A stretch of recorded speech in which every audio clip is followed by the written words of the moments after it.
बोलो दुर्गा माता की जय। जय कराए शेरावाली दा, बोल साचे दरबार की जय।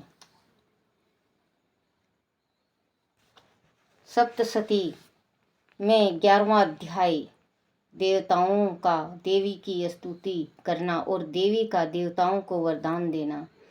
महर्षि मेधा कहते हैं, दैत्य के मारे जाने पर इंद्र देवता अग्नि को आगे करके कात्यायनी देवी की स्तुति करने लगे। उस समय अभीष्ट की प्राप्ति के कारण उनके मुख खिले हुए थे। देवताओं ने कहा, हे शरणगतों के दुख दूर करने वाली देवी, तुम प्रसन्न हो। हे संपूर्ण जगत की माता, तुम प्रसन्न हो। ईश्वरी, तुम विश्व की रक्षा करो, क्योंकि तुम इस चार और आचार्य की ईश्वरी हो। हे देवी, तुम संपूर्ण जगत की आधारभूत हो, क्योंकि तुम पृथ्वी रूप में भी शीतल हो और अत्यंत पराक्रमी वाली देवी हो। तुम विष्णु की शक्ति हो और विश्व की बीज परम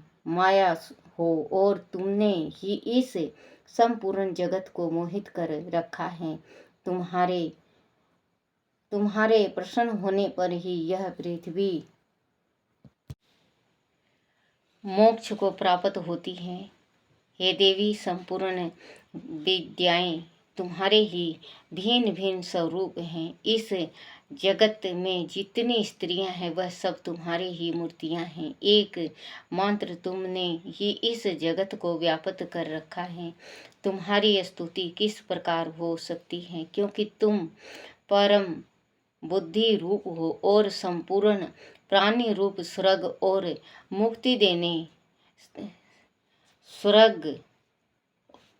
मुक्ति देने वाली हो। अंत इस रूप में तुम्हारी स्तुति की गई है। तुम्हारी स्तुति के लिए इससे बढ़कर और क्या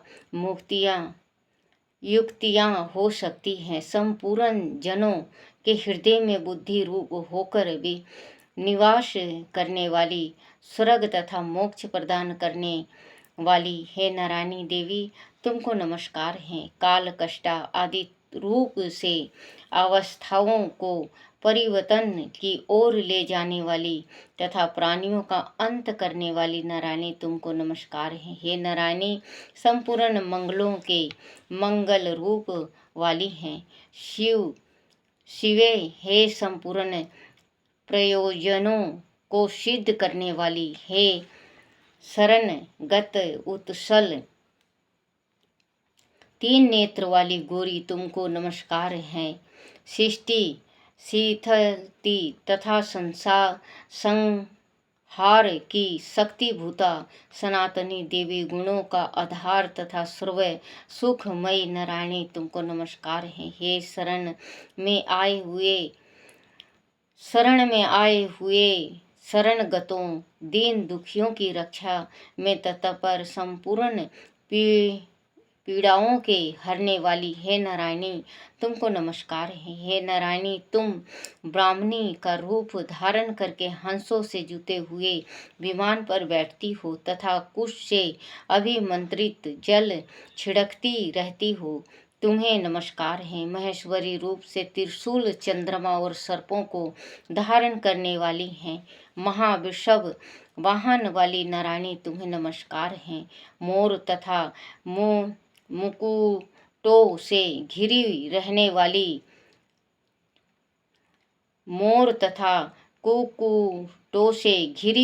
वाली महाशक्ति को धारण करने वाली, हे कुमारिक रूप धारणी निष्पाप नारायणी, तुम्हें नमस्कार है। हे शंख चक्र गदा और शंख धनुष रूप आयुध को धारण करने वाली वैष्णवी शक्ति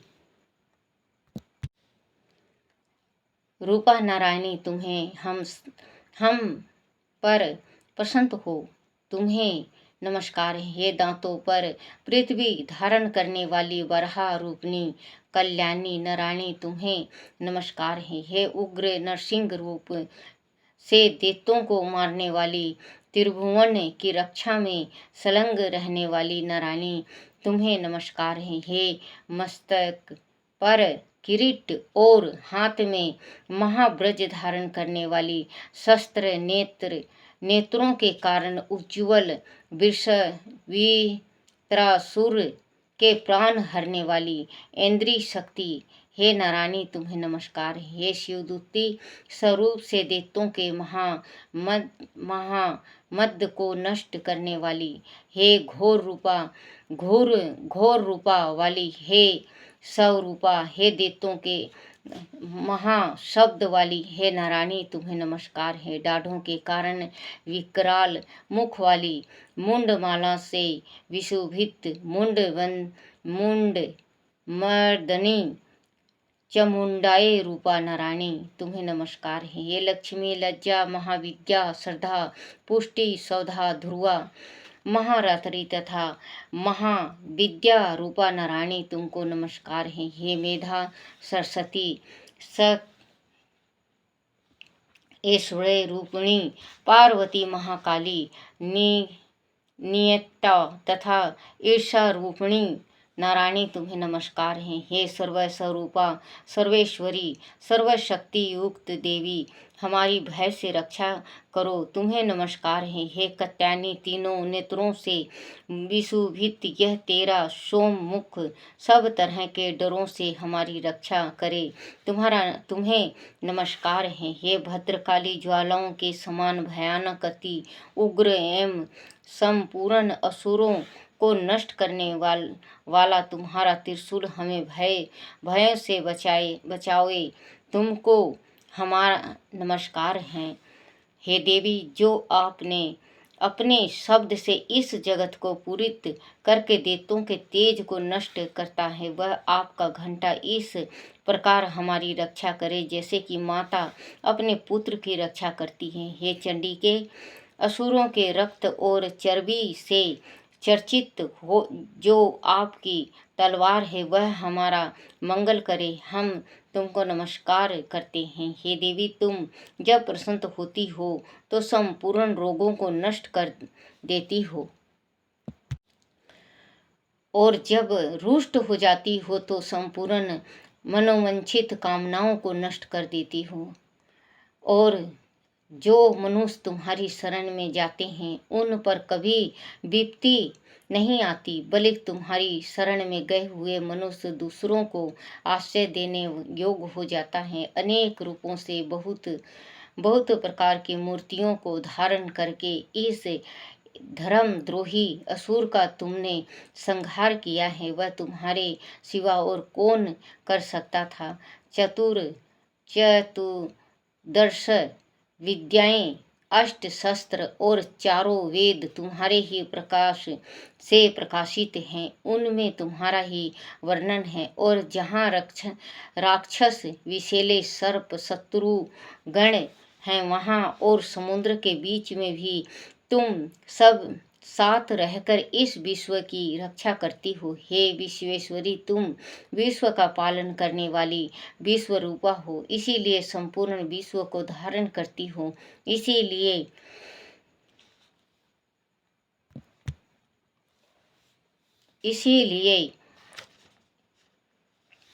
ब्रह्मा, विष्णु, महेश की भी वंदनीय हो। जो भक्ति पूर्वक तुमको नमस्कार करते हैं वह विश्व को आश्रय देने वाला बन जाते हैं। हे देवी, तुम प्रसन्न हो और असुरों को मारकर जिस प्रकार हमारी रक्षा की है, ऐसे ही हमारे शत्रुओं से सदा हमारी रक्षा करती रहो। संपूर्ण जगत के पाप नष्ट कर दो और पापों तथा उनके फल स्वरूप होने वाली महामारी आदि बड़े बड़े उपद्रवों को शीघ्र ही दूर कर दो।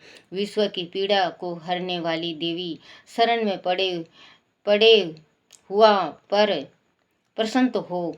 त्रिलोक निवासियों की पूजनीय परमेश्वरी, हम लोग को वरदान दो। देवी ने कहा, हे देवताओं, मैं तुम को वर देने के लिए तैयार हूँ। आपकी जैसी इच्छा हो वैसा वर मांग लो, मैं तुमको दूंगी। देवताओं ने कहा, हे सर्वेश्वरी, त्रिलोकी के निवासियों की समस्त पीड़ाओं को तुम इस प्रकार हरती रहो और हमारे शत्रुओं को इस प्रकार नष्ट करती रहो। देवी ने कहा, वे वैवस्वत मानवतार के 28वें युग में 2 और महाअसुर शुंभ और निशुंभ उत्पन्न होंगे। उस समय मैं नंद गोप के घर में यशोदा के गर्भ से उत्पन्न होकर विंध्याचल पर्वत पर शुंभ और निशुंभ का संहार करूंगी। फिर अत्यंत भयानक रूप से पृथ्वी पर अवतारिण होकर मैं विप्रचित नामक दानों का नाश करूंगी। उन भयानक महाअसुरों को भक्षण करते समय मेरे दांत अनार के पुष्प के समान लाल होंगे। उनके पश्चात स्वर्ग में देवता और पृथ्वी पर मनुष्य मेरी स्तुति करते हुए मुझे रक्त दांडिका कहेंगे। फिर जब 100 वर्ष तक वर्षा न होगी तो मैं ऋषि के स्तुति करने पर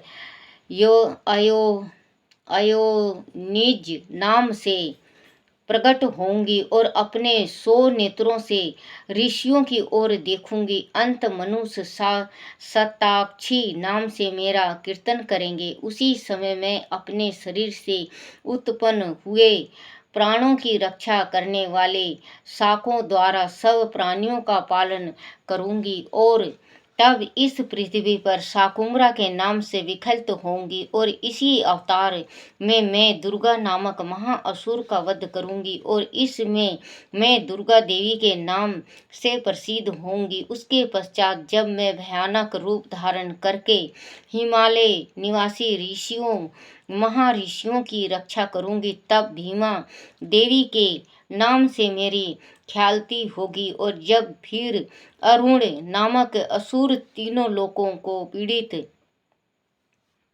करेगा, तब मैं अनसंख्याय भंवरे का रूप धारण करके उस महादैत्य का वध करूंगी। तब स्वर्ग में देवता और मृत्यु लोक में मनुष्य मेरी स्तुति करते हुए मुझे ब्राह्मणी नाम से पुकारेंगे। इस प्रकार जब जब पृथ्वी राक्षसों से पीड़ित होगी, तब तब मैं अवतारित होकर शत्रुओं का नाश करूंगी। बोल साचे दरबार की जय। दुर्गा सप्तशती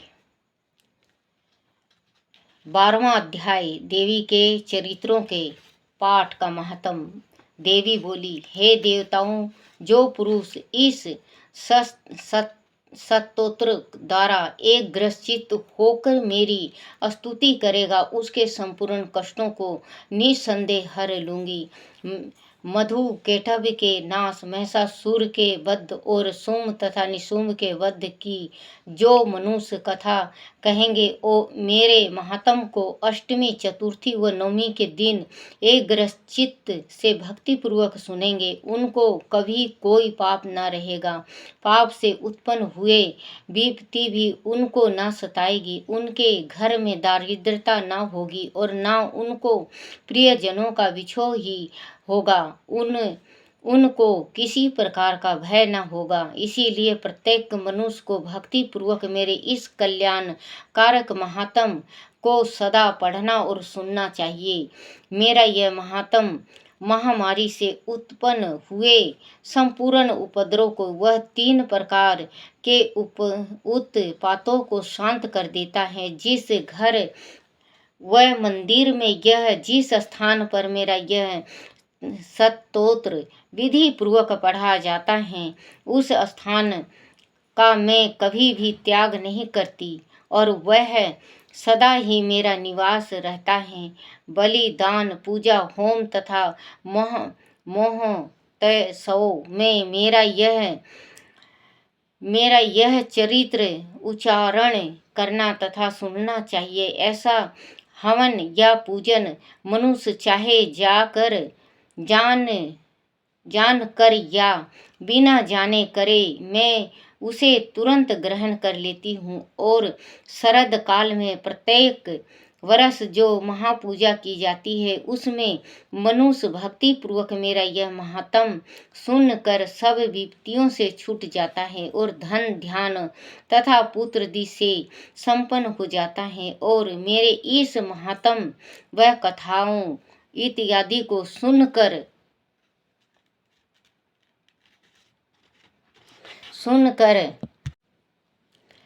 मनुष्य युद्ध में निर्भय हो जाता है और महात्म के श्रवण करने वालों के शत्रु नष्ट हो जाते हैं तथा कल्याण की प्राप्ति होती है और उनका कुल आनंदित हो जाता है। सब कष्ट शांत हो जाते हैं तथा भयानक सपन दिखाई देना तथा घरेलू दुख इत्यादि सब मिट जाते हैं। बाल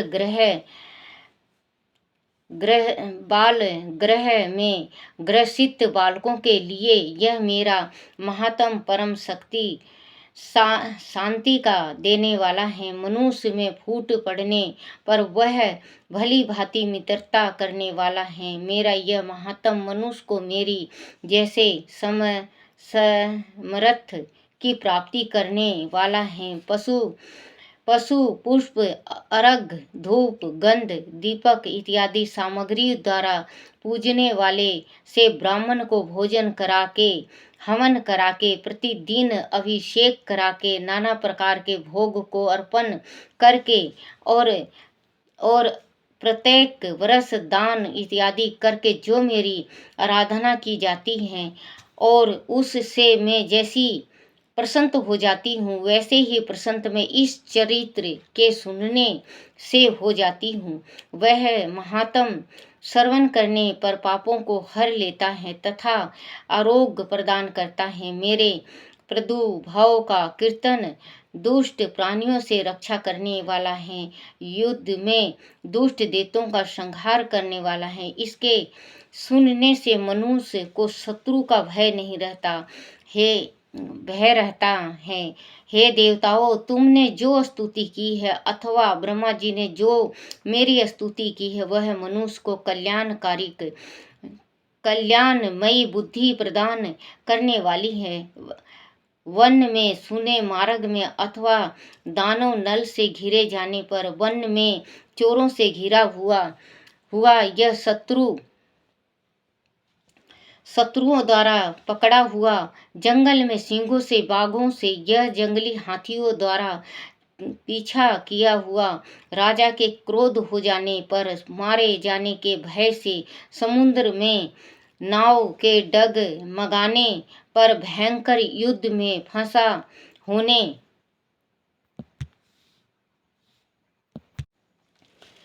पर किसी भी प्रकार की पीड़ा से पीड़ित घोर बाधाओं से दुखी हुआ मनुष्य मेरे इस चरित्र को स्मरण करने से संकट से मुक्त हो जाता है।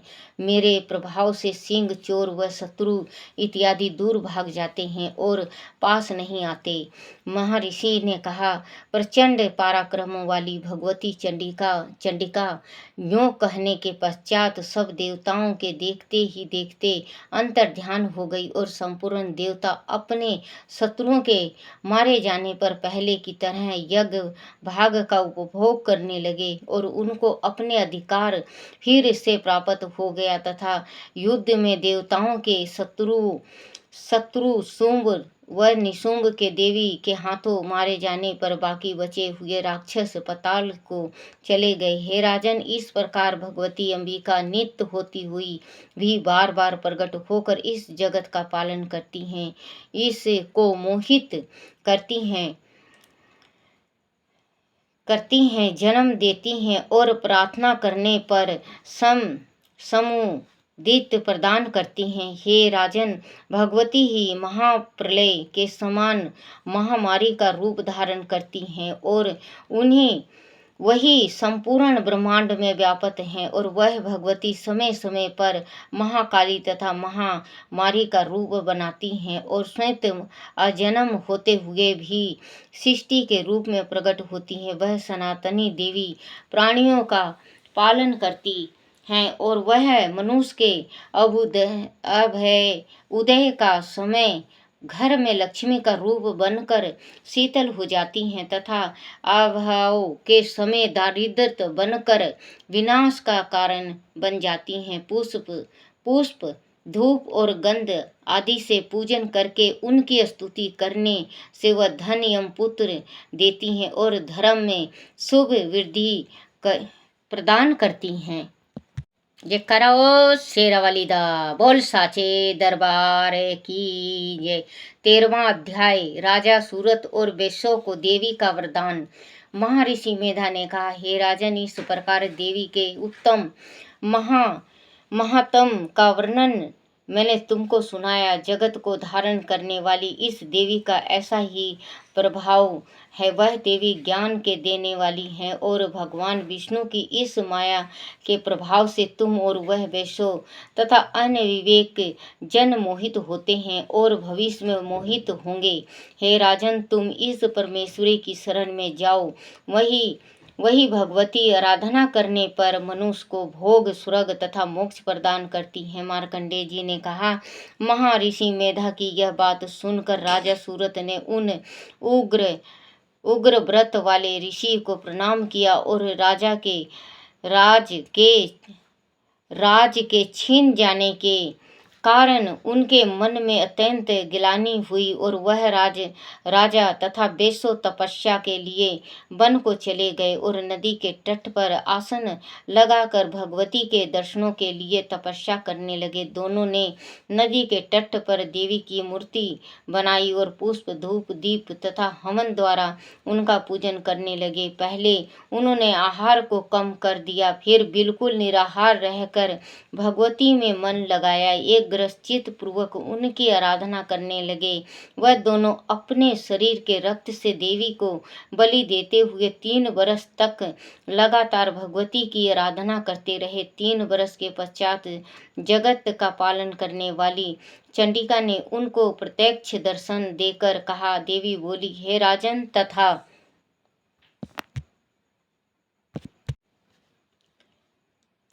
अपने कुल को प्रसन्न करने वाले बेसो, तुम जिस वर की इच्छा रखते हो वह मुझसे मांगो। वह वर मैं तुमको दूंगी, क्योंकि मैं तुम पर अत्यंत प्रसन्न हूँ। मार्कंडेय जी कहते हैं, वह सुन राजा ने अगले जन्म में नष्ट न होने वाला अखंड राज और इस जन्म में बलपूर्वक अपने शत्रुओं को नष्ट करने के पश्चात अपना पूर्ण राज प्राप्त करने के लिए भगवती से वरदान मांगा। और बेसो ने भी, जिसका चित्त संसार की ओर से विरक्त हो चुका था, अंत भगवती से अपनी ममता तथा अहंकार रूप आसक्ति को नष्ट कर देने वाले ज्ञान को देने के लिए कहा। देवी ने कहा, हे राजन, तुम शीघ्र ही अपने शत्रुओं को मारकर पुनः अपना राज प्राप्त कर लोगे। तुम्हारा राज शीतल रहने वाला होगा। फिर मृत्यु के पश्चात आप सूर्य देव के अंश से जन्म लेकर सर्वाणिक मनु के नाम से इस पृथ्वी पर ख्यात हो प्राप्त होंगे। वह बेशो, तुम हे बेशो कुल में श्रेष्ठ, आपने जो मुझसे वर मांगा है वह आपको देती हूँ। आपको मोक्ष देने वाले ज्ञान की प्राप्ति होगी। मार्कंडेय जी कहते हैं, इस प्रकार उन दोनों को मनोमंचित वर प्रदान कर तथा उनसे अपनी स्तुति सुनकर भगवती अंतर ध्यान हो गई और इस प्रकार क्षत्रियों में श्रेष्ठ वह राजा सूरत भगवान सूर्य देव से जन्म लेकर इस पृथ्वी पर सर्वाणिक मनु के नाम से विख्यात होंगे। बोलो माँ शाकुंभरा की जय। जय कराए शेरावाली दा बोल साचे दरबार की जय।